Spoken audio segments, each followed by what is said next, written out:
Junmar. Junmar needs to shoot, and Junmar doesn't get it, and Meralco win their first ever franchise title.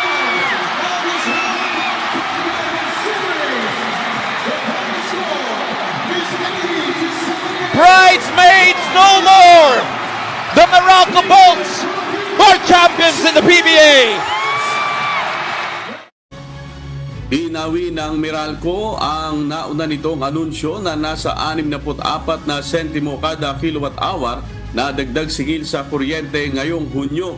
Sa official statement ng Meralco ay inihayag nito na magpapatupad ang power distributor ng 1 peso and 96 centavos o halos 2 piso kada kilowatt-hour na bawas presyo ngayong buwan. Meron tayong bad news para po sa mga motorista dahil magkakaroon ng pagtaas sa presyo ng mga produktong petrolyo ang mga kumpanya ng langis bukas araw po ng Martes, June 18.